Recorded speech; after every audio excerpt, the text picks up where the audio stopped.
is Great Day Houston, Hope After Harvey.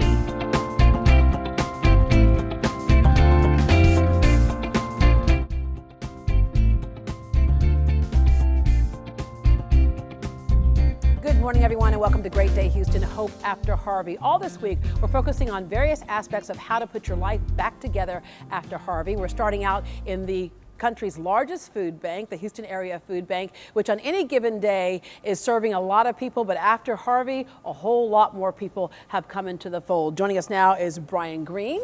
And Brian, I think that for a lot of people, even before the storm hit, they don't understand how critical the food need is in a large city like Houston.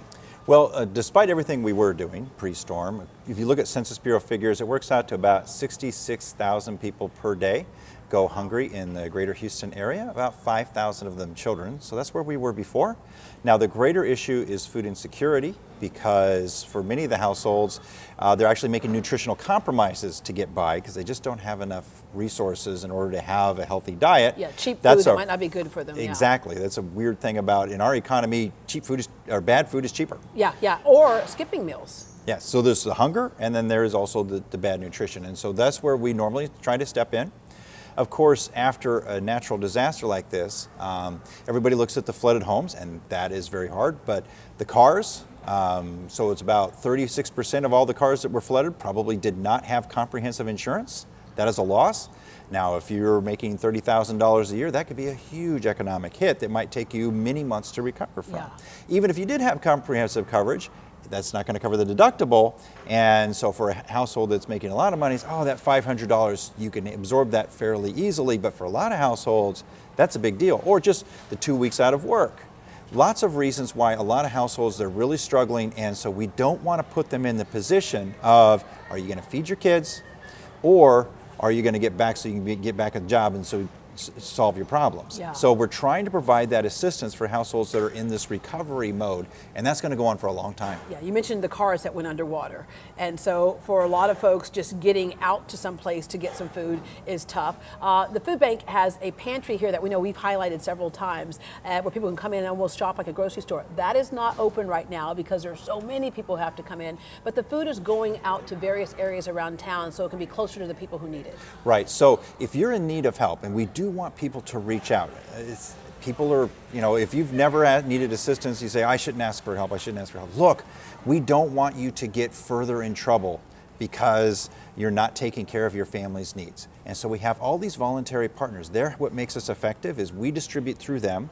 There's over 200 sites that are currently up and running that are providing assistance for families deep in the neighborhoods in the 11 impacted counties. Go to our website, houstonfoodbank.org, look up which site is in your zip code, give them a call, make sure that they're going to be open at that time, and get some help. Yeah, you service 18 counties, 11 of them were declared disaster areas.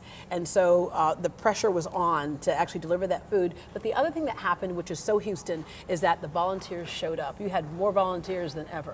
Oh yeah, and that it wouldn't be possible for us to operate like this. So we do something, we did after Ike, we did after this, that's unusual for a Feeding America food bank. We told the other food banks, go ahead and hold food drives and send it to us. Houston volunteers. We can get volunteers in our facility so that we can take these donations that other food banks would struggle with, but it is dependent on the people coming in and taking all these donations from around the country and turning them into food boxes or just the sorting process to put them into categories.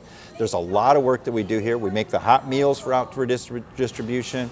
We're doing food boxes, cleaning supplies, all those things take work. Yeah, and the great thing about this is that with those volunteers, it means you're not paying labor costs, which means you can access much more food and get that food out to people quicker. And also, as you mentioned before, all those grocery stores and other entities that donate food. It's interesting in America that we have so much food that can go to waste, but you've been able to capitalize on that.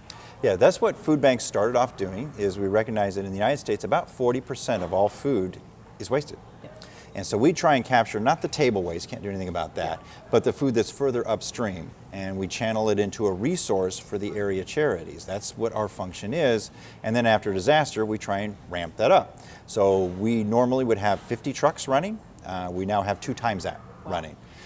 Those can't be volunteers. We do need professional drivers for the trucks and the forklifts and everything. We rented an extra space so that we could be very accommodating. If someone wanted to give us 20 tractor trailers at once, we can put it in our offsite 140,000 square feet warehouse, which goes in on top of this one.